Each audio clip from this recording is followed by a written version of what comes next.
The last fare of the night, it was close to midnight when I pulled my taxi over by the riverside. Hanoi's air was heavy with the smell of damp earth and fried food drifting from late-night stalls. My last passenger, a man in a loose white shirt, paid quickly and stepped out without a word.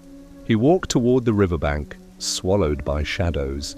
I watched him for a moment longer than I should have, the way you do when something about a stranger feels slightly off. The river glimmered with broken reflections of street lamps. A thin mist hung low over the water. I told myself not to linger. A driver's job is to drop, not to wonder. Still, when I pulled the gear into drive and merged back onto the narrow road, a shiver trailed across my shoulders. Hanoi at night is a maze. Alleys narrower than arm's reach. Sudden bursts of neon, then long stretches of silence broken only by dogs barking. I knew these streets like the veins on my own hands.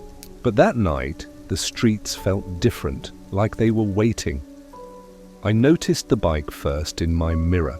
A single headlight too close, hanging behind me through every turn. At first, I thought it was another late worker heading the same direction, but the longer it followed, the more deliberate it felt. I eased my taxi into a smaller back street, testing. The headlight followed. Another turn, sharp, left onto a lane barely wide enough for a car, still behind me. That was when I realized I couldn't see a license plate. The bike's rear was blacked out, swallowed by darkness. My palms were sweating against the wheel. I slowed down, let the bike pass. But it didn't. It stayed behind me, a patient shadow. The engine hummed low, steady, calm. I whispered to myself.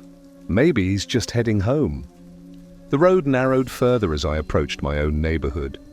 Old plaster walls rose on either side, graffiti faded, electric wires sagging overhead like spiderwebs. I turned into my back lane, the shortcut that only locals used. For a second, the bike disappeared at the corner. Relief loosened my chest, but when I parked in front of my gate and killed the engine, the night was too still. I waited, listening. Nothing. I shook my head, laughed softly at myself, and went inside. My wife, Lynn, was already half asleep, curled on the mat with her book fallen across her chest. The ceiling fan ticked steadily. I sat on the edge of the bed, rubbing my face. There was a bike following me, I said quietly. Her eyes opened a slit. A bike? Hanoi has a million bikes. No plate. Stayed behind me all the way here, she groaned, turned over. You work nights, you imagine things, sleep. Maybe she was right. Maybe I was just tired. Nerves stretched thin from too many hours on the road. I lay down beside her, staring at the ceiling fan spinning its endless circles. My breathing slowed. Sleep pulled at me, and then I heard it. Low, steady, familiar. The sound of an engine idling. Not on the main road. Not far away, right outside the back lane. The hairs on my arms rose one by one. I slipped out of bed, heart pounding, and crept to the window, pushed the curtain aside an inch. The lane stretched behind our house, dark as a tunnel. I couldn't see the bike, but the sound was there, throbbing softly, as if the rider had parked in the shadows and was waiting for me. I held my breath, eyes straining against the dark. Then, just as suddenly as it had begun, the engine cut off. Silence returned, thick and unnatural. I stood there for a long time, staring at nothing, knowing deep down that nothing about tonight was ordinary. Morning came hot and pale, the kind of Hanoi light that makes the city look washed and tired.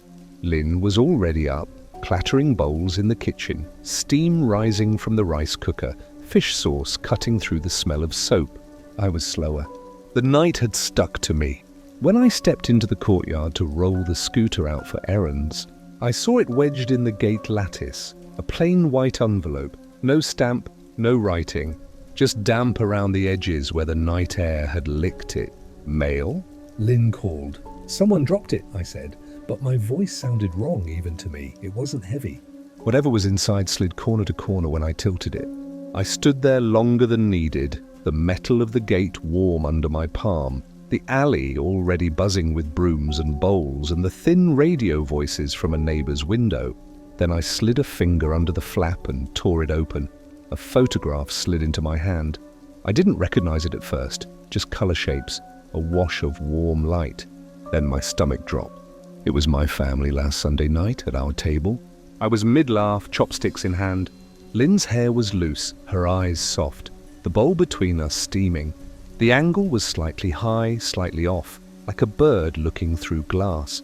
And in the lower left corner, the faint ghost of a window frame, the reflection of the room behind the photographer. Through the window, I felt the envelope again. A second slip of paper folded twice. I unfolded it. 4 words written in a blunt, patient hand. The lane remembers everything. So should you. The courtyard tilted under me. For a moment I was sure I would be sick. Who is it? Lynn asked, coming closer, wiping her hands on a towel. The morning light caught the photo, made it look warm, safe, sweet. The way a knife can look harmless until you feel it. She looked, waited for an explanation, and when I said nothing, her face tightened the way it does when I bring the road home with me. A prank, she said. Kids. Kids don't stand in our alley at night taking pictures through our window. Then maybe a neighbour with a new phone. Maybe your cousin trying to be funny. You know how he is. I kept staring at the words. The lane remembers everything. I could hear the engine from last night in the letters, a soft thrum under the ink. My tongue felt thick. This is about family, I said, before I could stop myself. Lynn's eyes flicked to mine. Which family? She didn't mean hers. I put the photo and note back in the envelope, as if I could close the morning again. I'll ask around, I said. But we both knew around meant more than knocking on doors. I took the long way to the morning stand for coffee, walking instead of riding, forcing the lane to show me its face in daylight. It was smaller than at night, crowded in by potted plants, broom handles, children's chalk ghosts on the cement. A cat dozed on a sunstripe. The abandoned house 2 doors down was just a grey husk in daylight, its paint scaled off, its gate looped with a chain that had never truly rusted shut. Someone had been inside more than once. Footprints in dust don't lie, even when the dust is old. Mrs. Han, who sells herbs, was hosing down her step. Up early, she said. Her eyes were kind, then not. Long night? Passenger to the river, I said, because it was true and easier than the rest. Anything happen? Anyone in the lane? Always someone, she said, and lifted the hose. When people in this city don't want to talk about something, they clean it. Your father's brother used to say that, she added, so lightly I almost missed it. My father's brother. My uncle who went missing when I was still measuring myself against door frames. He was the first crack in the story we told about ourselves, the one my father papered over with different words every few years. Accident, work, far away. Left on his own. The words never convinced me, not even when I used them myself. I left the herbs and went to the corner coffee, the one with the plastic stools and the tinny speakers, looping ballads. The owner knows everyone because we all use his sugar. He pushed a cup toward me without asking and leaned on his counter. You look like something followed you home. Maybe it did. A wife's curses are for the living. Ghosts send rain, he said, amused with himself. Then he caught my expression and sobered. Problem? Someone put a letter in my gate, I said. No trouble, just strange. He didn't ask to see it. He didn't want to be involved. People say no trouble here the way they say don't look, and good men know what to do with that. When I was a boy, my father kept a trunk under his bed, military green, the latches worn smooth by his fingers. I pinned medals to my shirt from that trunk and ran in the yard pretending the world was simpler than he knew. After I married Lynn, we moved the trunk to our closet because it didn't fit anywhere else, because you don't throw away a box that holds a man's silence. I went home, slid the trunk out.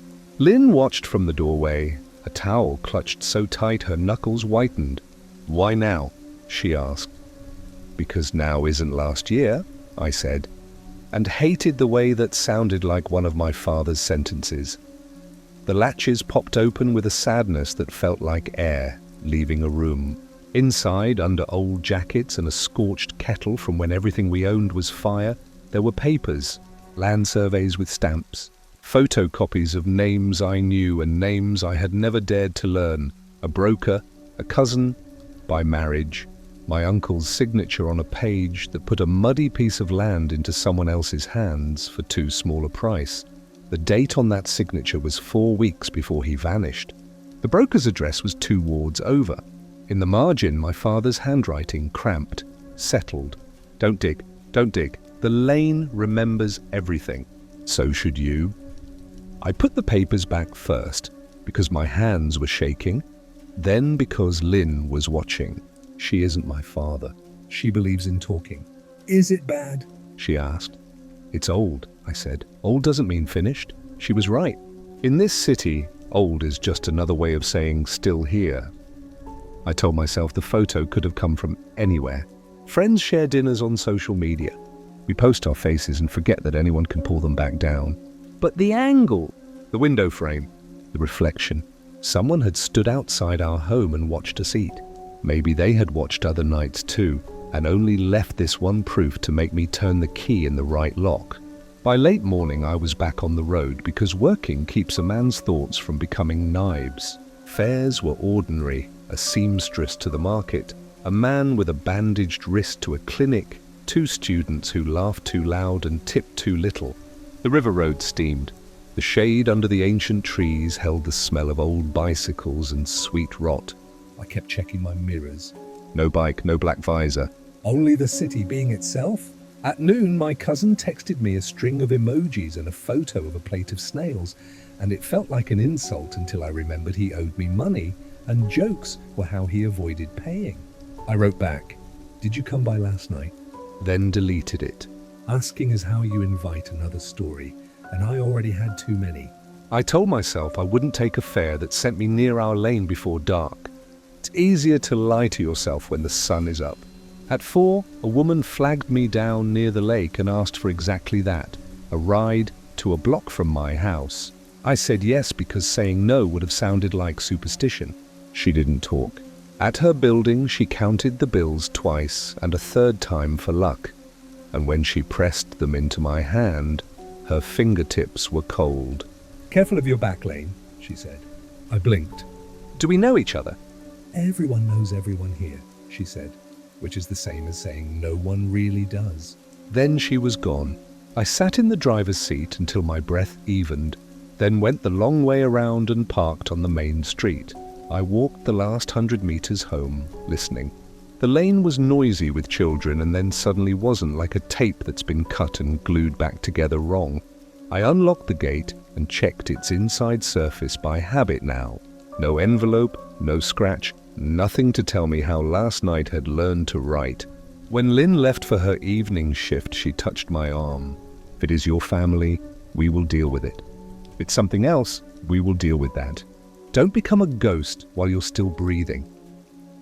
After she left, the house felt too quiet. I took the envelope from the kitchen drawer and laid the photo on the table. Studied it like evidence, shadows, reflections, timing. The bulb above our table was missing the little pull chain. I'd meant to fix it. The old one had snapped months ago. In the photo, the chain was already gone. That put the shot in the last 12 weeks. Our curtains are thin. We never pulled them all the way shut. The streetlight a few houses down throws a specific shape through that window because the tree near it leans left. In the photo, the light angle is low and warm, around 7 in the evening. The reflection in the corner shows a shoulder, a sliver of a helmet visor, black and mirrored. I stood up so fast the chair legs shrieked against the tile. I locked the back door, then unlocked it again because locking feels like courage until you need to get out. I checked the windows. I turned the radio on to fill the rooms with a human voice and then turned it off because it made the house feel emptier. My phone buzzed. Unknown number. I let it ring twice, 3 times, then answered. I didn't say hello. A man's breath. Not too close, not too far.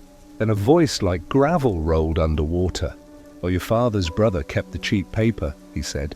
The land deserved better ink. Who is this?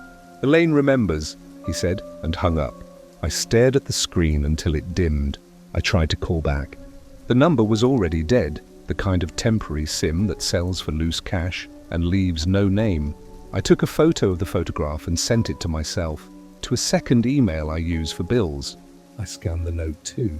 Evidence is only evidence if it exists in more than one place. Then I did the thing I had been avoiding since morning. I walked to the closet and dragged the trunk out again, set it on the mat, and pulled every page with my uncle's name into a neat stack. The land dispute was older than me. The broker's name came up 3 times across 5 years, then disappeared, replaced by a freight company that didn't exist anymore except as a P.O. box. The cousin by marriage had signed as a witness on a day he was in hospital for a broken leg. That only meant either the hospital records were wrong, or the signature was, or someone was paid to keep both. The last page with my uncle's name had a second signature under it that made my hands go cold. My father's? I traced it with my finger like I was trying to rub it out. Our neighbor's radio floated through the wall. Weather, traffic, the sound of people who weren't standing in their kitchens counting lies. Outside, the alley narrowed into late light. A child cried, was silenced, ran anyway. Somewhere, water boiled. I put the stack in a folder and slid it under the mattress, a poor man's safe, because if they come and they want it, they'll find it. But doing nothing felt worse. When Lynn came home, I told her most of it. I left out the signature because I didn't know what to do with it yet. Because sometimes protecting the living means letting the dead carry their shame a little longer. She listened, eyes on the photo, jaw set. Call the police, she said. And say what? Someone took a photo. Someone wrote a sentence. Someone idled in an alley. They'll tell us to buy thicker curtains. Then talk to your father. He'll say it was settled. Then make him unsay it. We ate in silence. I tasted nothing. Every knock from the street made me flinch. After dinner, I washed the bowls, and when I looked up from the sink, I realized I was watching our window from inside, like a man guarding a door he knows won't hold. At 10, I pretended to go to bed and didn't sleep.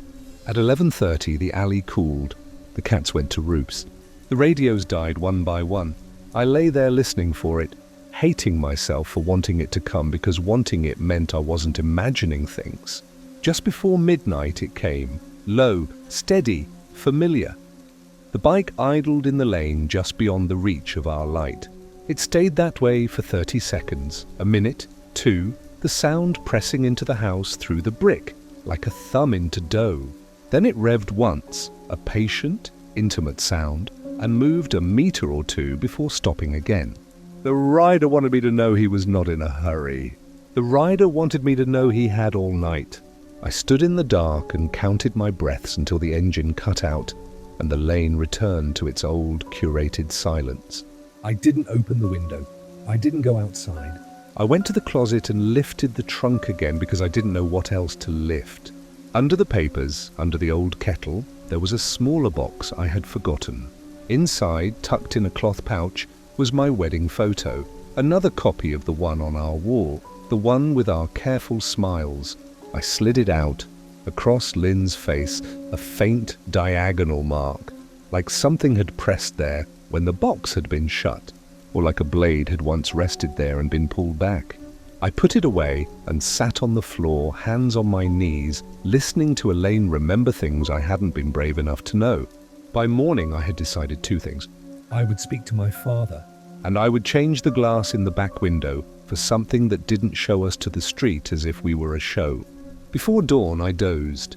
In the thin grey before light, I dreamed our alley narrowed and narrowed until only the bike could pass, and then only the sound of it could pass, and then only a note, thin and white, slipped itself through the gate and into my hand. When I woke, my fingers were closed on nothing. I opened them anyway, expecting words. The lane didn't need to send another letter. It had already told me what it wanted, remember? I am a driver. I follow roads. That morning, I understood I was going to follow a different one, and the map was going to be my own history, whether I liked it or not. By the third night, the city's noise could not cover the sound in my head, the low hum of a bike engine, the click of my gate, the scrape of paper against iron. Even when I wasn't hearing it, I was remembering it. That's worse. memory doesn't shut off. Work was supposed to be my escape. Driving meant lights, movement, people talking about soccer or politics or the price of pork. But that night, Hanoi felt muted. My passengers came and went like shadows that only pretended to have weight. It was past 10 p.m. when a young man waved me down near the bus terminal. He looked ordinary, jeans, backpack, hair falling into his eyes. He climbed into the back seat without a word and gave me an address that wasn't far, a neighborhood of old apartments just beyond the lake. I pulled away from the curb, relieved for the distraction. The radio murmured a ballad soft enough to keep me company. We drove in silence for a few minutes, weaving through alleys bright with noodle shops and neon beer signs. Then the passenger leaned forward. His breath brushed the back of my neck. His voice was barely more than a thread of sound. "Be careful of who sits behind you."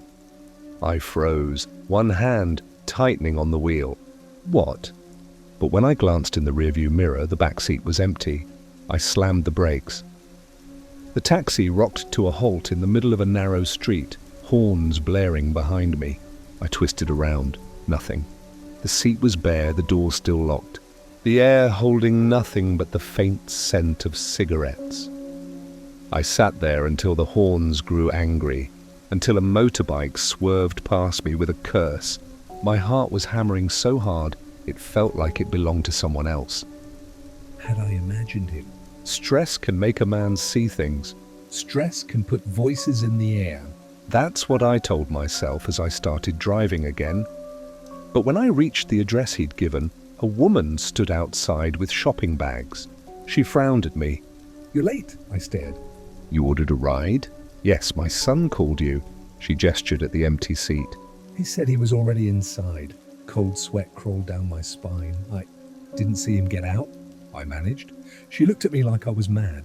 "He texted me 5 minutes ago. Said he was almost home." Her apartment door clicked shut behind her, leaving me alone with the hum of my engine. I tried to push it away.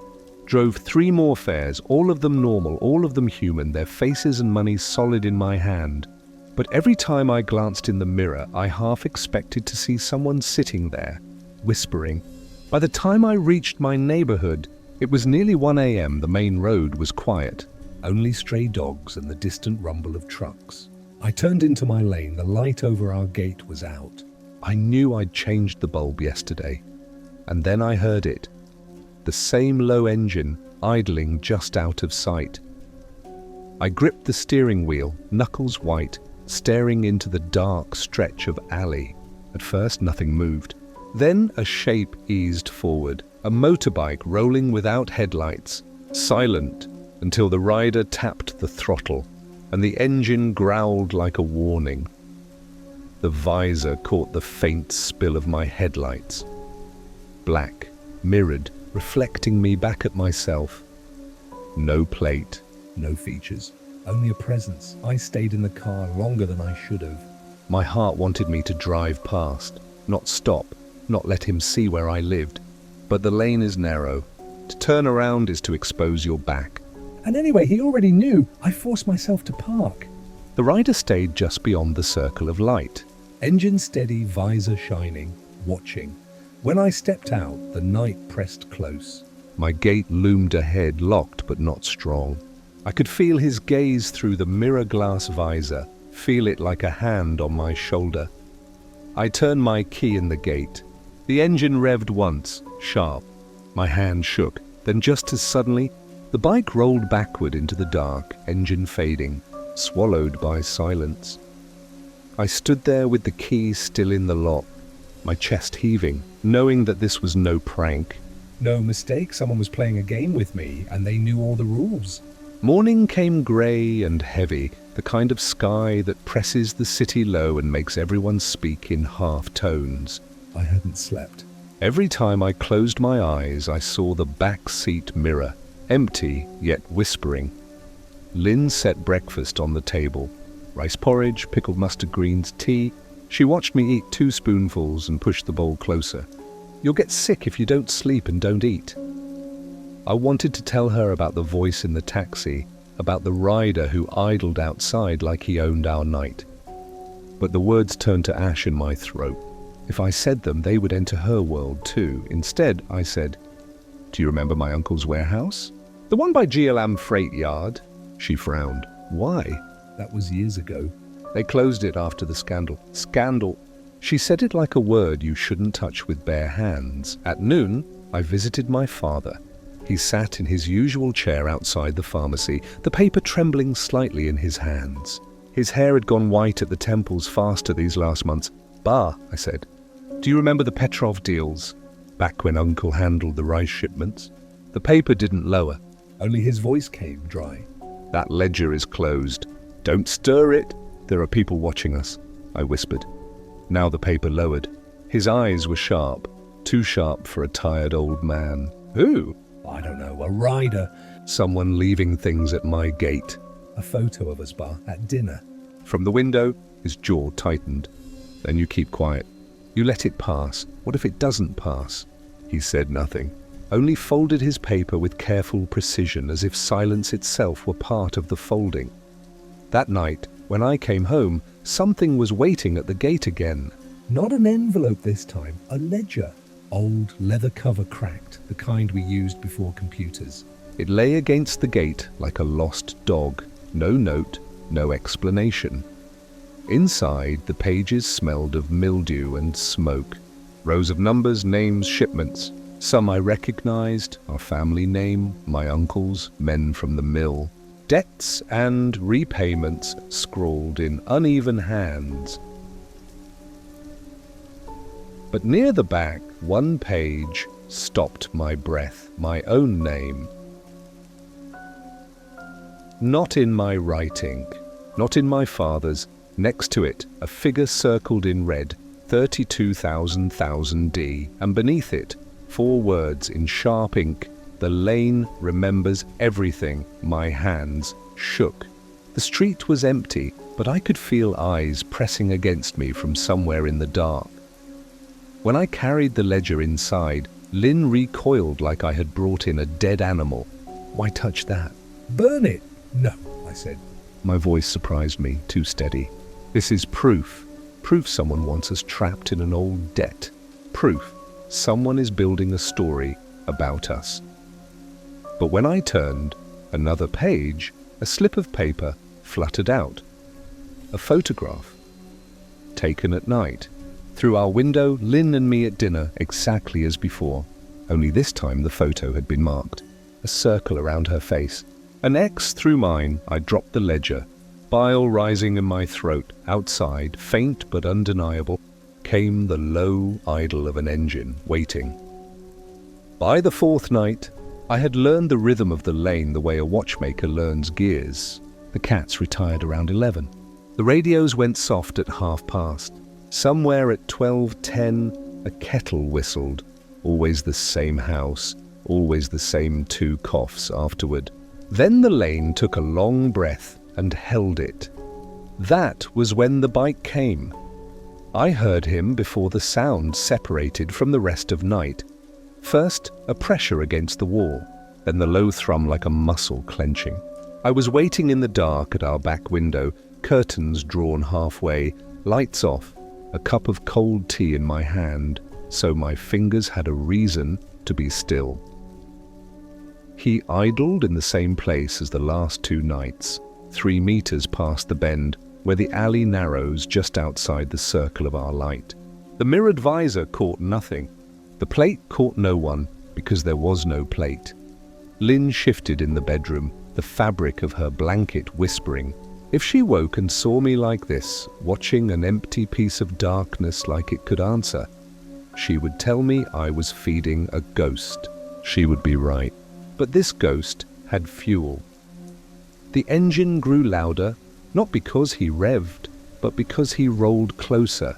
Inch by inch, a patience that made my teeth grind. The visor turned toward our window as if he could see through plaster, through glass, through me. My phone buzzed once in my pocket. Unknown number. I let it ring one more time and answered without speaking. A man's breath again, measured. Then a voice, not the gravel from before, softer, almost polite. "If you want answers," it said, "follow." The line died.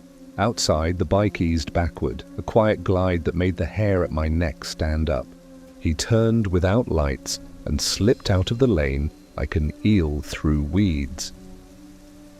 I stood still for 10 counts in case it was a trick, in case this was the moment the door would knock and the photograph would arrive and the note would say something I could not take back. Then I left a page on the kitchen table, 3 words for Lynn if she woke, lock after me, and took the spare keys. I did not take the taxi. Too loud, too traceable. I took my old scooter with the muffler that rattles so badly it sounds broken even when it works. Nobody remembers a machine that sounds sick. The night belonged to the city. I slid through alleys I knew by smell more than sight. Fish sauce, wet stone, engine oil, the talc sweetness that hangs around laundry lines. At the main road, I killed my headlight and let the moon, thin as a fingernail, give me enough. He didn't go fast. He wanted me to be able to keep him. I kept 2 turns between us, then 1, then let him disappear and found him again by sound. He stayed away from the lake, away from the river. He hunted the back grid of our ward like a man checking fences. I understood then he wasn't afraid of being followed. He was measuring how well I could follow. He led me to the edge of our own lane, the end I never use because a municipal trash heap squats there like a broken tooth. Past the heap, a narrow walk of cracked tile, and there, the house with no lights. In daylight, it is only a tired wall with blistered paint and a gate someone looped with a chain to convince themselves they had done something. At night, it becomes the shape you give the dark when you need one. The bike rolled into the strip of shadow under the sagging eaves and stopped. The visor turned. For a second, I saw my own scooter reflected back, smaller than a toy. A man inside it trying to look like air. Then the rider lifted a finger, the smallest possible gesture, toward the gate. He didn't wait for me to answer. He eased away, the engine low, and vanished down the next alley the way smoke leaves a room. I swallowed and counted my breath again. 4 in, 6 out. I parked 3 houses down and walked back. The chain around the gate wasn't locked. It only pretended like a man who doesn't know how to tell you the truth. Inside the gate, the front yard was a flat of grey dust. No grass, no chairs, no shrine. People in our neighborhood put an altar somewhere, even if they have nothing else. This house had nothing. The front door hung on its hinges but did not close. I pushed it with 2 fingers and let it swing until it complained. The sound of the street died on the threshold like it was being refused admission. I didn't call out. If someone was inside who wanted me dead, they already knew I was here. If someone was inside who didn't, noise would only lend them courage. My phone's torch washed the room with too much light. I turned it down until the beam was the size of my palm and moved it slow. The walls were marked, not graffiti from children. Chalk, white and yellow, and something that looked like grease pencil, laid in circles and lines that made no sense until I saw the rhythm.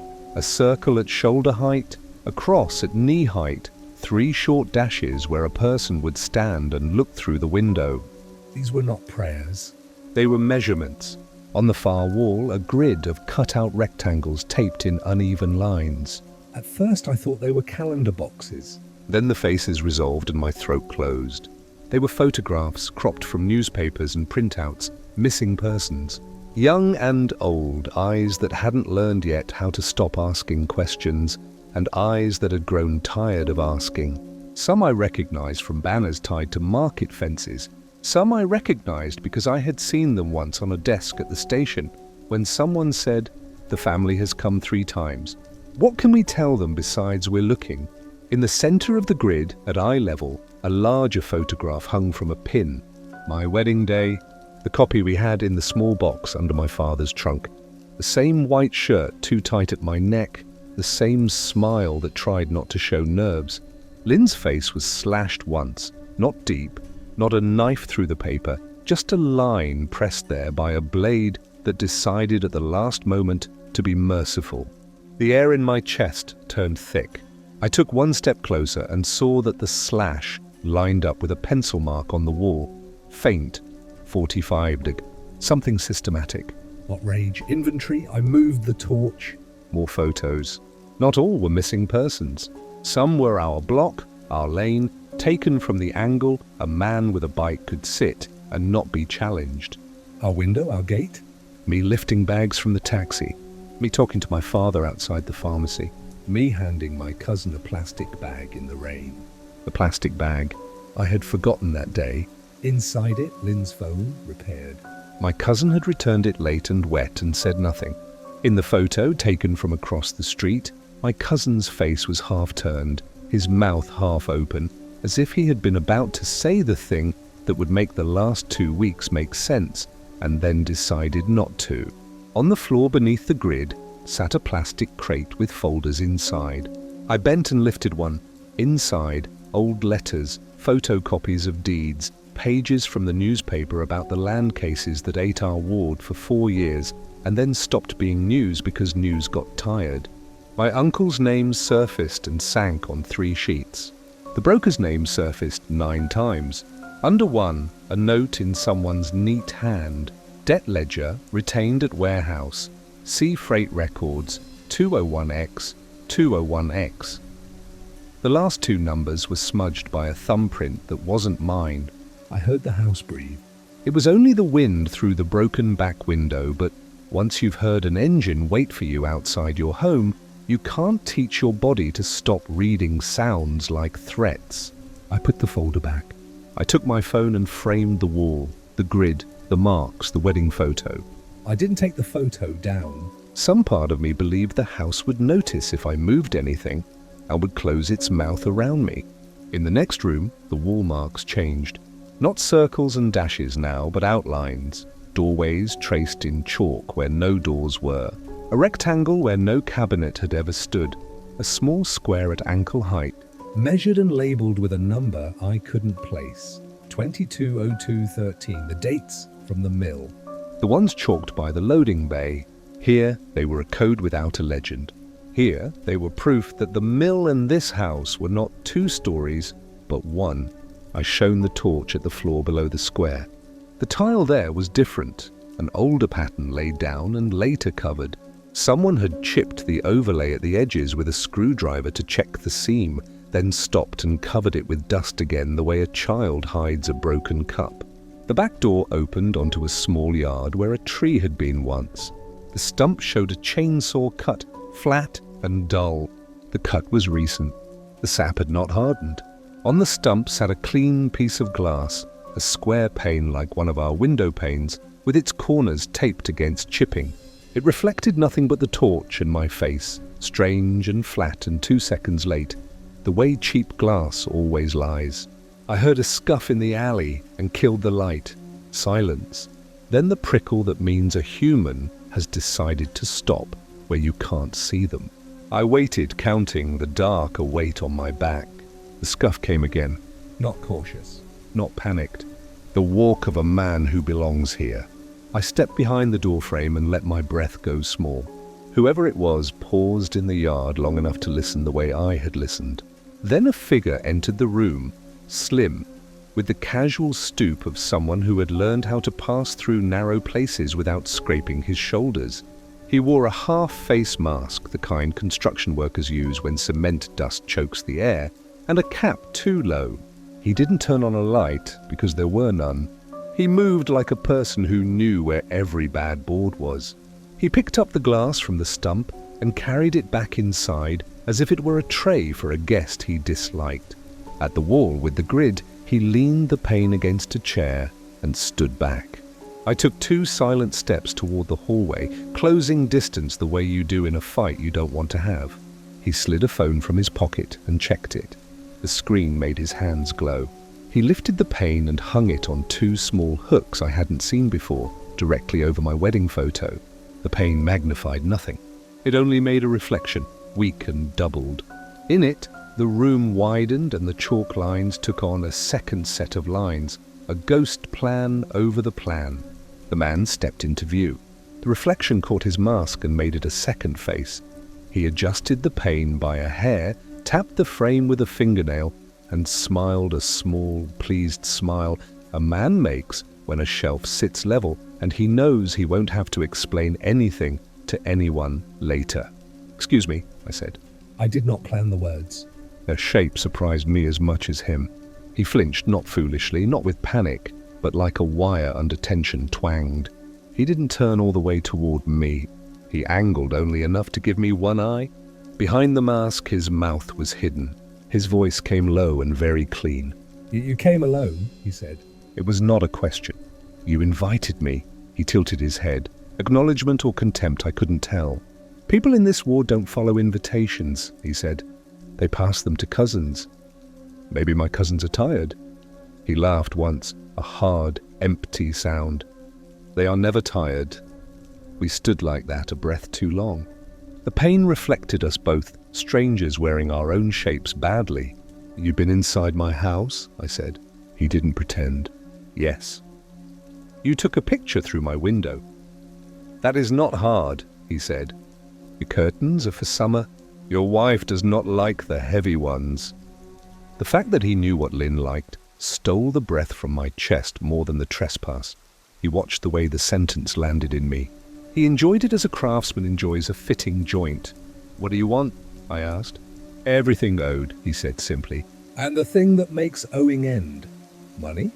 "Money is only one way to write a debt." He glanced at the wall, at my uncle's name buried among those clipped faces. "You will remember properly. Your father did not." "My father." "Your father believed that a paper, once stamped, becomes truth," he said, voice still clean, still soft. "Truth is what Elaine agrees on." We did not agree. "Who are you?" "Who is a question for people who need names to sleep," he said. "I like work better than sleep." He lifted his phone and pointed it at the pane. For a second the glass showed nothing but the phone's light. Then slowly the reflection gathered a second reflection, the lane outside, the corner of a helmet visor, the curve of a bike's mirror. A composite? The pane was not glass to keep dust out. It was a surface to make images line up the way he wanted them to. He stepped to the left until his masked face and my wedding day reflection occupied the same small square on the pane. Then he took a photo. I moved not far. Forward enough to make the wrong choice his, if he had come to make one. His eyes flicked to my hands, open, empty. He lowered his phone. "If you bring the police," he said, "they will write a report about old paper. They will drink tea in your father's kitchen. They will ask you to stop calling." "Maybe I'll call the people who don't write reports," I said. It wasn't a threat. I didn't know who those people were, only that the city had them the way any city does. He shrugged. Maybe he believed me, maybe he didn't. "Bring whomever you like. The lane will still be here when they go home to their families." He reached into the crate and lifted a folder. He set it on the chair, inside the square of the pane's reflection. I saw my name on the tab. I saw a second name beneath it, a surname I shared, and a given name I had not spoken aloud since I was 16 because it tasted of arguments I could not win. My uncle's son. He tapped the folder with his finger. "For you," he said. "Read it before you decide who you are with." Then he slipped past me with a grace I hated, barely brushed the doorframe, and left through the front without hurrying. I listened for the bike and did not hear it. He had not brought one. He had borrowed the sound of our ghost and made it his voice. I stood a long minute with the folder warm under my palm. Then I opened it. Inside, copies of copies. Affidavits that never made it to court because they were taken by a man who died the week after he collected them. A statement from the broker's assistant describing cash in envelopes and the names on them. A map hand-drawn, not to scale, but exact in what mattered. A line from the mill to this house. A line from the house to a warehouse by the freight yard. A line from the warehouse to a shrine under the highway. where offerings went to men who did not pray, and a photograph. New, color, true enough to taste. My father on the step of the pharmacy talking to someone I could not see because the crop took him at the shoulder. My father's face looked old, older than last week. His hand was mid-gesture, the way he used to hold a cigarette even after he quit. 2 fingers open, apology in the angle, on the back, in the neat hand from before. He remembers wrong. I took photos of everything and sent them to the second email, the one that was not in my name. Then I slid the folder under my shirt because a man who leaves a house like this with empty hands looks like a liar. Outside, the lane breathed again. The trash heap smelled less like trash and more like damp cardboard. A dog sneezed. A scooter alarm chirped, annoyed at nothing. I walked home the long way, so if anyone watched, they would think I was the kind of man who always takes the wrong turn.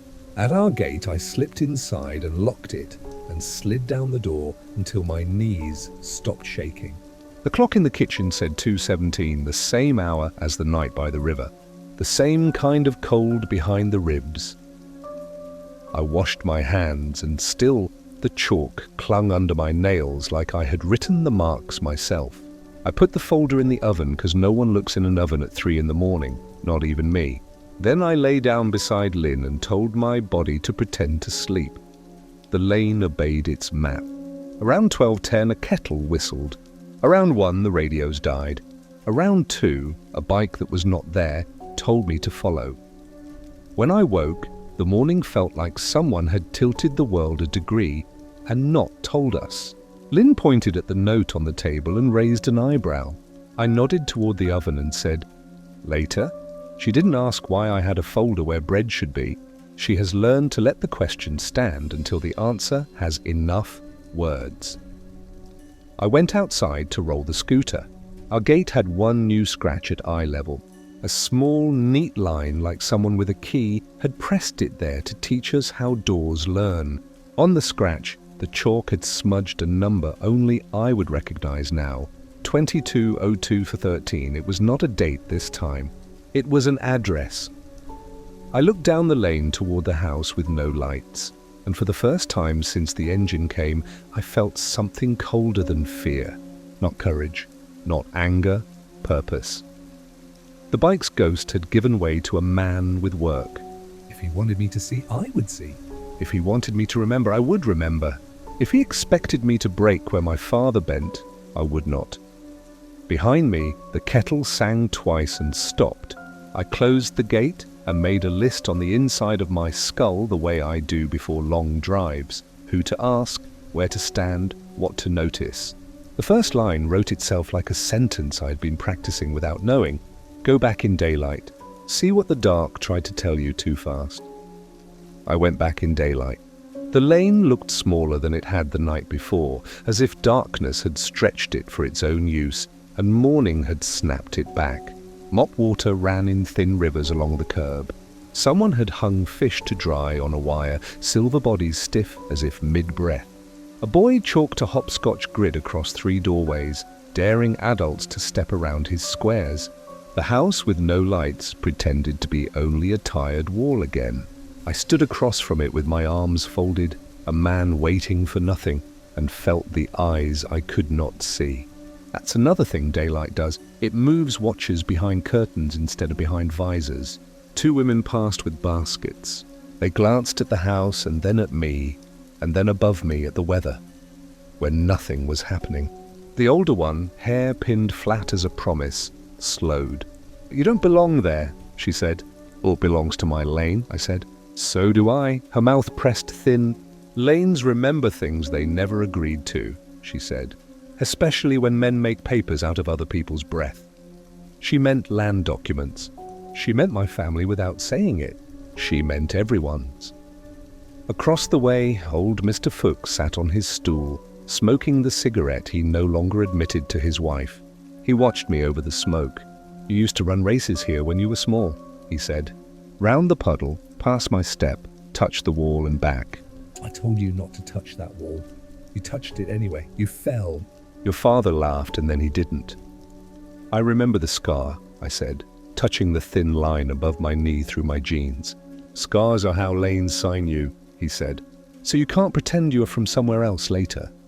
Who lives there now? I asked, nodding at the house. No one with a name, he said.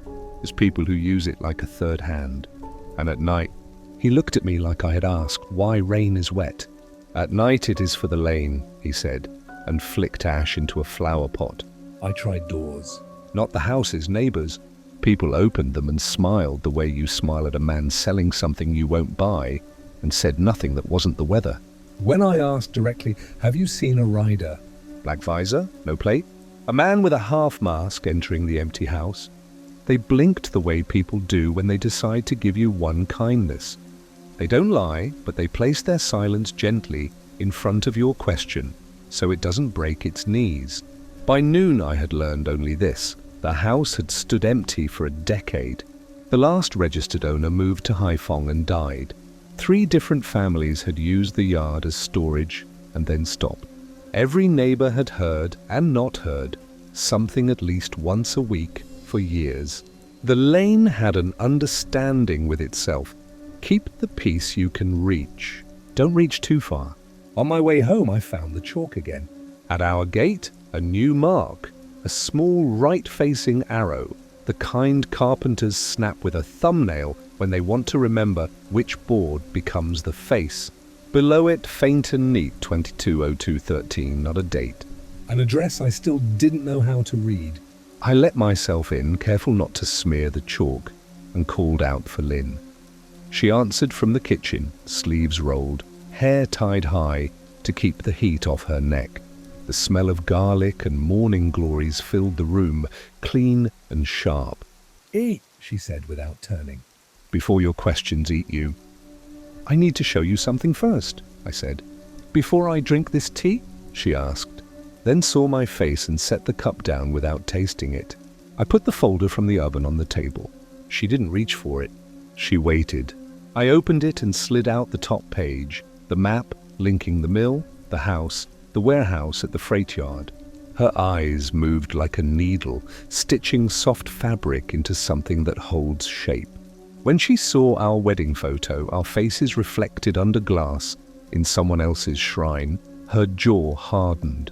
This is not a ghost, she said, almost with relief. This is a person who breathes and eats and thinks he is smarter than us. That should make it easier, I said. It makes it different, she said. Easier is not a word for these things. We were still at the table when the knock came. 3 light taps, no hurry, no shame. I opened the gate onto hot air and a bundle wrapped in brown paper, tied with red thread in a neat cross. No one in the lane, no engine sound, only the bundle's weight in my hands. The paper was heavy, almost waxed. Whoever tied the thread used a carpenter's knot that pulls tighter if you fight it. I slid a knife under it instead of tugging. Inside documents. I recognized the first from a glance and my stomach lurched. A certified copy of our marriage certificate. Names right, date right, the stamp so perfect I had to hold it to the window to see the sheen. Beneath it, another certificate. Same date, same stamp. My name again. A different wife. Province name Quang Ninh. Bride Tran Thi Lee. Witness, a name I did not know. Photograph stapled to the corner. One of a man who looked like me if you don't know me, if you look quick in bad light. A woman's passport-style photo beside it, expressionless in the way bureaucratic photos train us to be. Both photos bore the faint imprint of a seal lifted and pressed onto the print after, not stamped through paper at the time like real documents carry. Under that, bank statements with my name transposed 1 letter over. Enough for a clerk to nod and a bank to let money move. If you are not the person, the money hurts. Withdrawals I never made from a branch I have never seen. And, coldest of all, 2 printed emails from an account that used my name with a number stuck to the end. The subject lines bold. We can't keep this secret and my wife can't know. Lynn read faster than me. She flipped pages, eyes flicking like a metronome, face giving nothing away. When she reached the second certificate, her hand froze under the paper and stayed there as if a weight had been set on it. "This is careful work," she said finally, voice even as a line lifted by a ruler. "Your picture, the way they used light to make the jaw look wrong. Good. The stamp, someone had the die made to the right depth. The grammar on the emails just off enough to be yours when you are tired. I know you didn't," she said quickly, and then stopped because saying it too fast might make it less true. "I know, but they are not making these papers for me." "They are making them for anyone who needs a reason to speak too loudly about us. Family," she meant. "Police later. A landlord who likes gossip. A neighbour who likes the feeling of cutting something precise." There was more in the bundle. A printed anonymous complaint form, the kind anyone can file at the ward office, filled in tight, blocky letters. Possible forged documents, bigamy, tax irregularities. An envelope addressed to whom it may concern, with photographs of me entering the house with a woman who was not Lynn. Blurred, indistinct, taken at an angle that could make any friend look like a lover. Any handshake like a secret.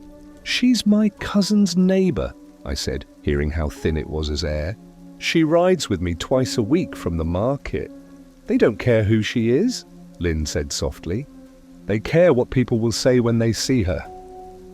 We sat with that for a while. Outside, the lane tried on, afternoon, loud, then quiet, then loud again, like a radio with a bad wire. A scooter backfired. A child laughed and then cried, and then pretended it was a different laugh. "Who brought it?" Lynn asked.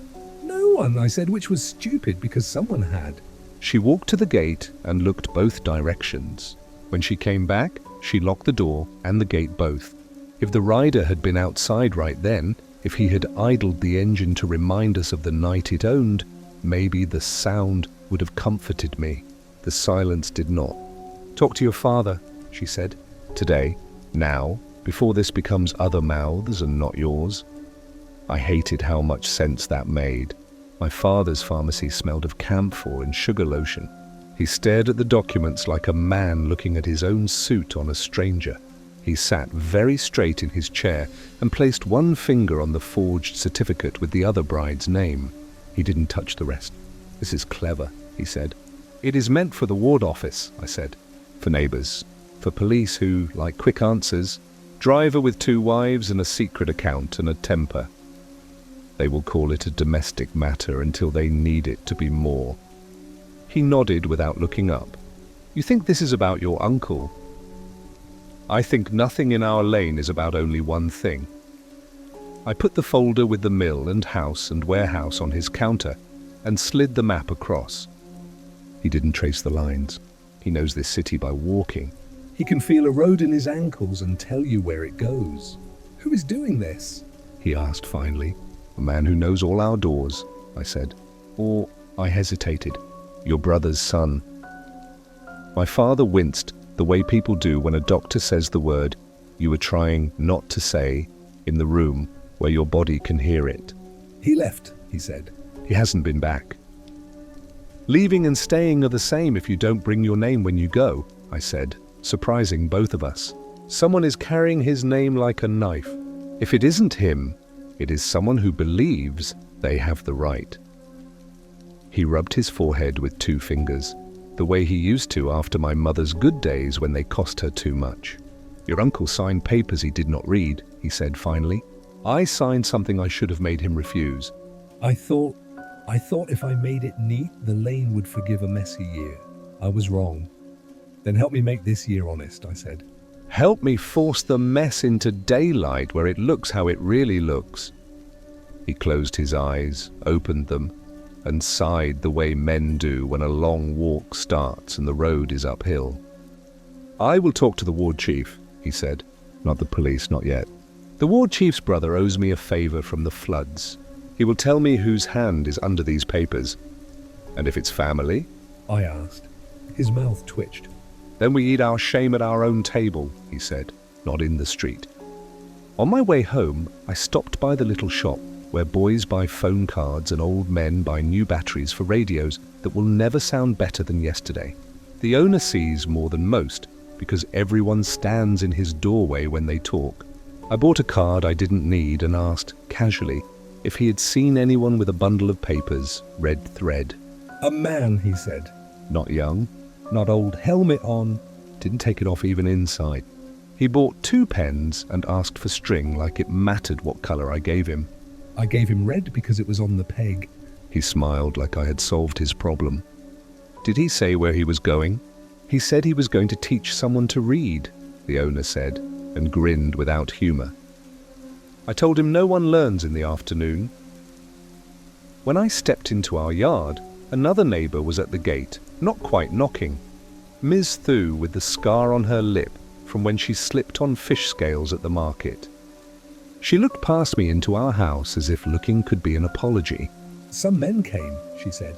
3 nights ago, they asked if you were good to your wife. I told them you are quiet and you carry groceries.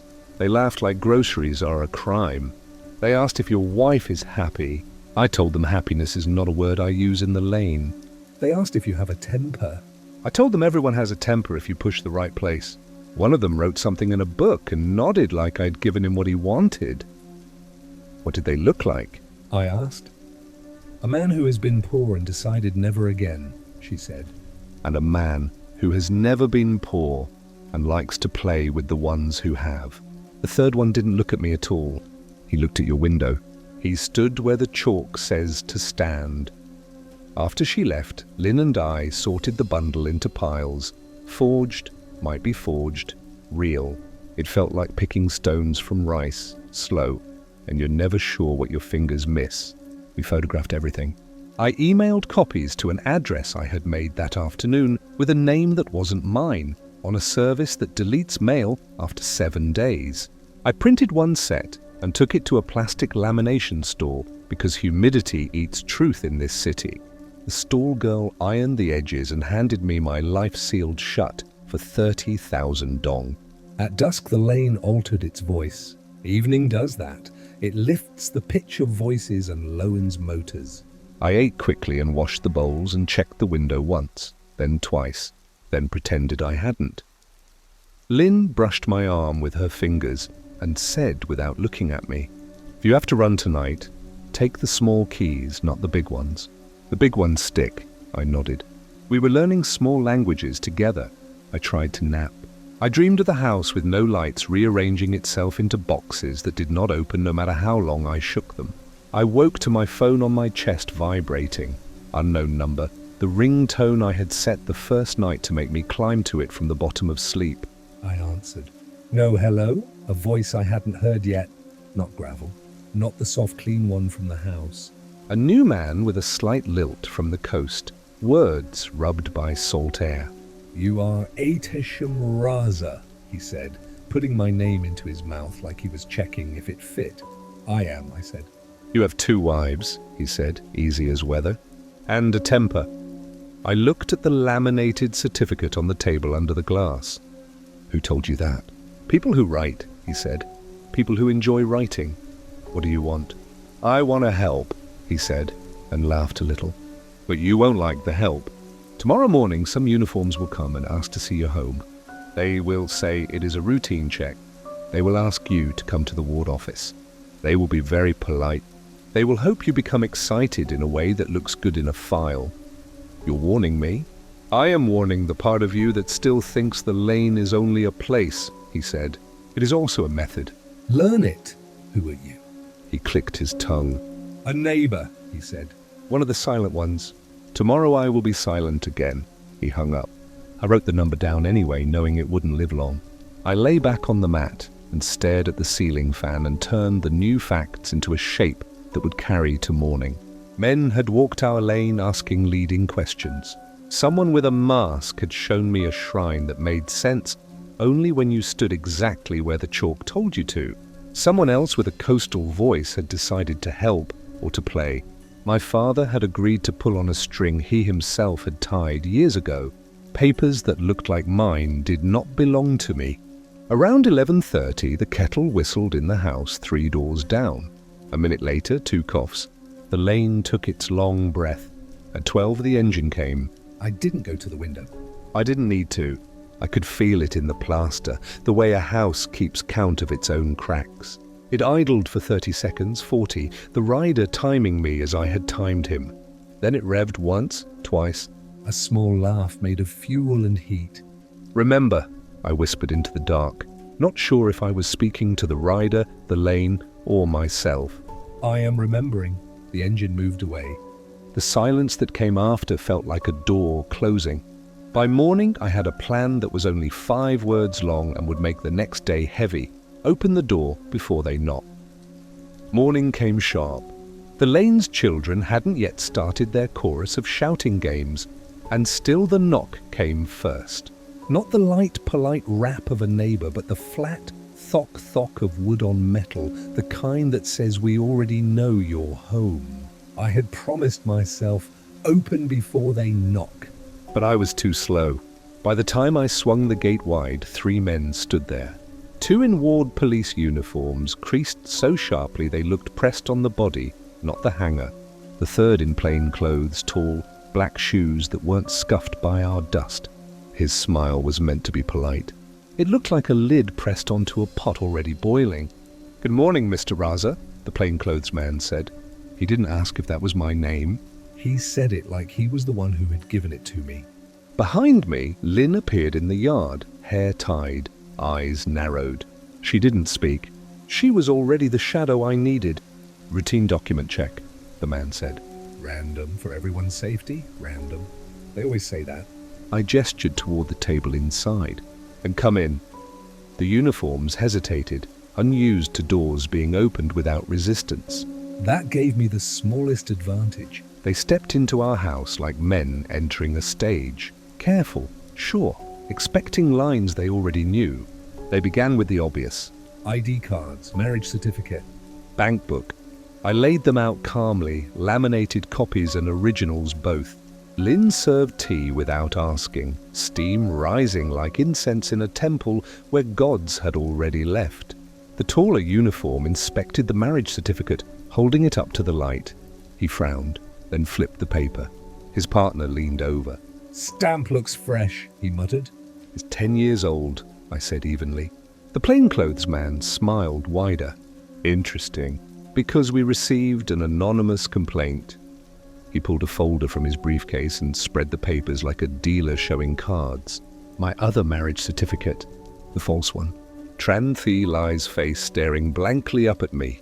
The same red-stamped seal, the same blurred photo of a man who was supposed to be me. Lynn didn't flinch. She sipped tea, but her hand tightened on the cup, just enough for me to see the white of her knuckle. "Can you explain this, Mr. Raza?" I picked up the document and laid it beside the real one. "This is a forgery." "I'd like you to note the seal. It's pressed onto the photo, not across. And here, the date stamp bleeds on genuine ink." "This one doesn't. It's a photocopied overlay." I spoke like I had practiced, because I had. Half the night whispering to Lynn until the words turned to armor. The uniform's frown deepened. The plainclothes man only tapped the paper with one finger. "Forgery is a serious accusation. So is bigamy," I replied. "So let's be serious." They shifted tactics.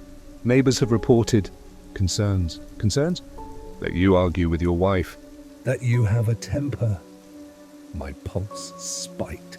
Ms. Thu's warning from yesterday rattled inside me. "They asked if you were good to your wife." I looked at Lynn. She looked back, steady, then spoke. "My husband carries groceries. He doesn't carry his hand against me. You can write that down." Silence. The uniform scribbled something anyway. The plainclothes man leaned back, sipping tea like it was his house. His eyes scanned our walls, our photographs, our books stacked neatly by the shelf. He wanted something out of place, something to make the story true. That's when he saw the ledger. I had hidden it under newspapers. Not well enough. He pulled it free and opened to the page with my name. His smile thinned. "Ah, debts, family debts." 32 million dong. He tapped the figure with his nail. "Unpaid. Interesting how the past comes back, isn't it?" My stomach lurched. My father's silence yesterday weighed heavier. "Where did you get this?" I asked too quickly. Where did you get it? His voice sharpened. Because according to this, your family's dealings with warehouses and mills may not be entirely clean. The uniforms stiffened like hounds catching scent. I forced myself to breathe. Anonymous notes. Forged certificates. Now a ledger no one has seen in 20 years appears at my gate. Doesn't it seem strange that everything arrives at once? The plainclothes man tilted his head. Strange or convenient? Maybe you've been living a lie and now the lane is tired of protecting you. That word again. The lane, he said it like he belonged to it. Like he had been listening to its whispers longer than I had. They left after an hour. Not satisfied, not finished. Just enough paper tucked into their folders to return with later. When the gate clicked shut, Lynn exhaled so hard her teacup rattled.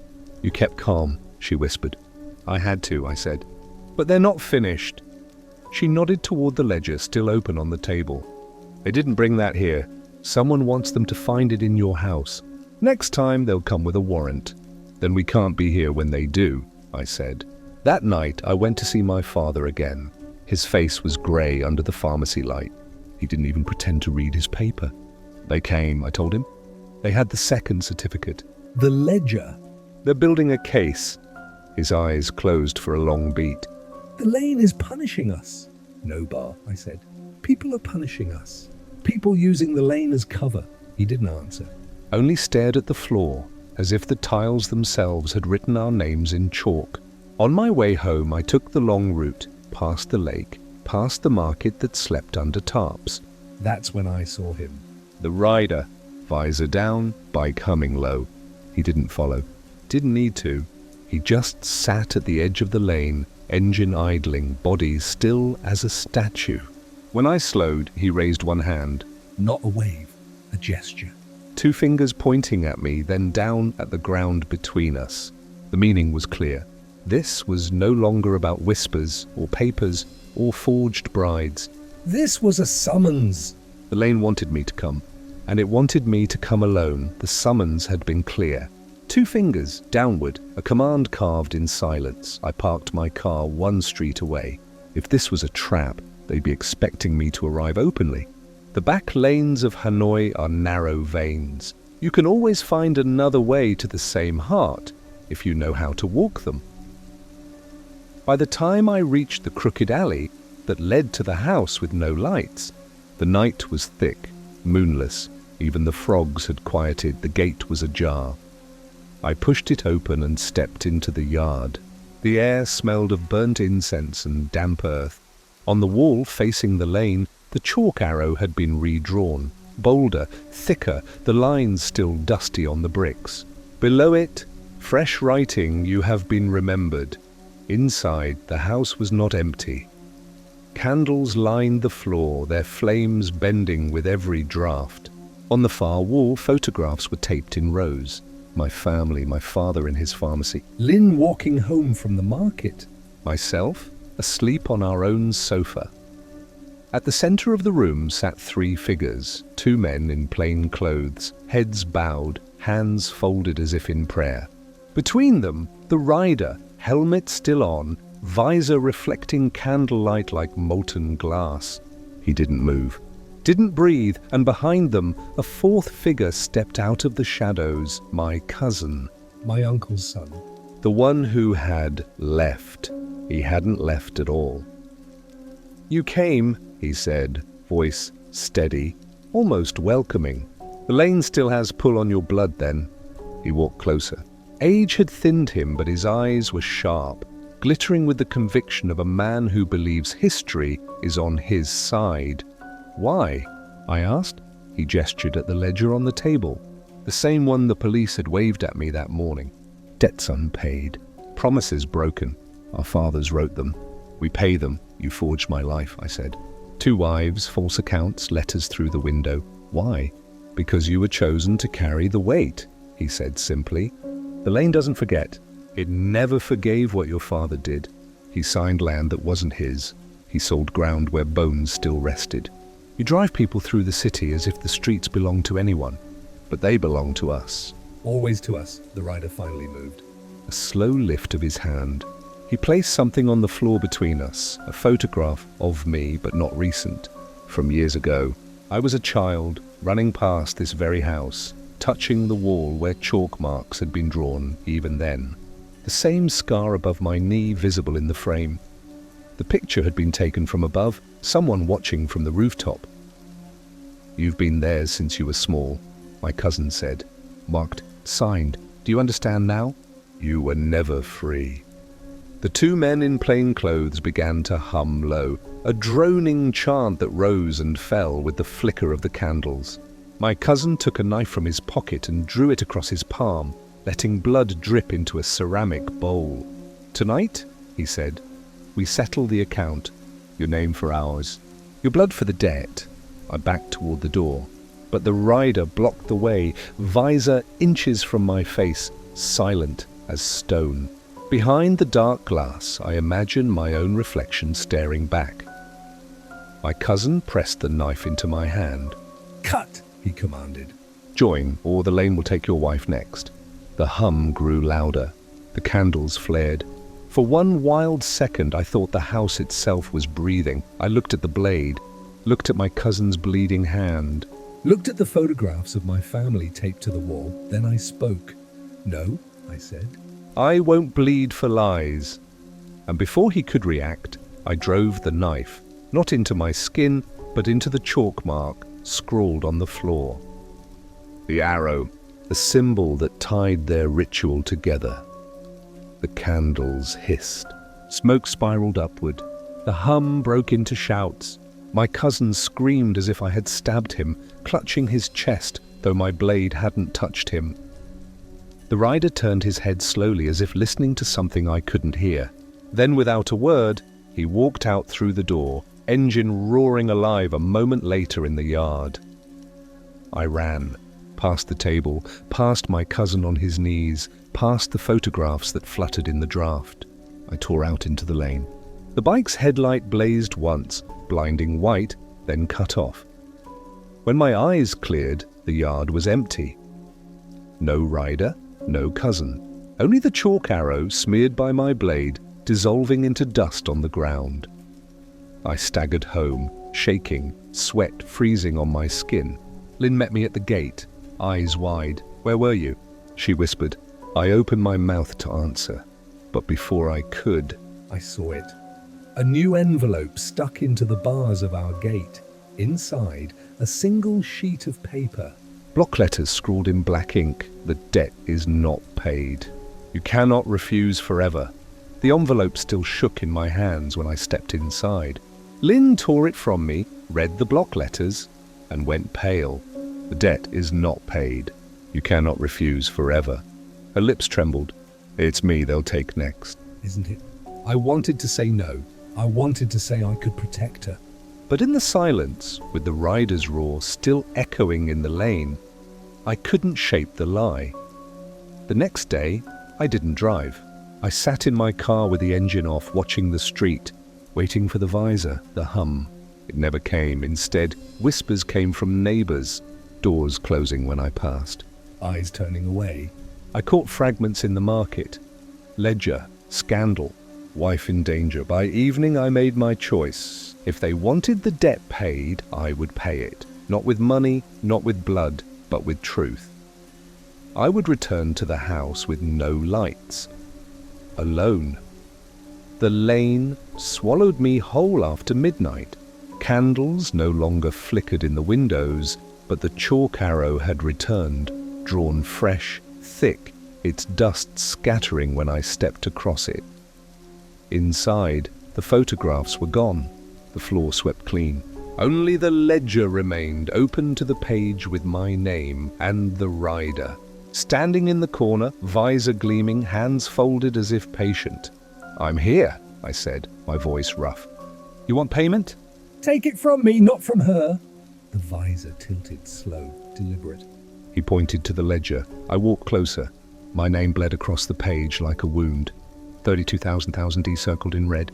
Beneath it, another line of ink that hadn't been there before. Blood or silence? "I won't give either," I said.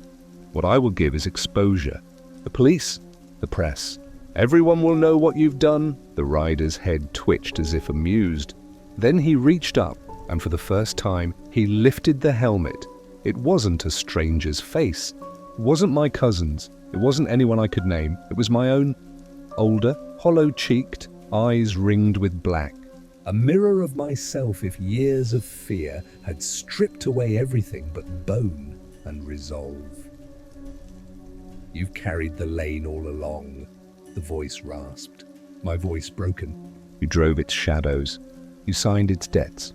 You brought it home. I stumbled back. "No, you're a trick." A mask, but the rider I stepped forward, placing the helmet over my head.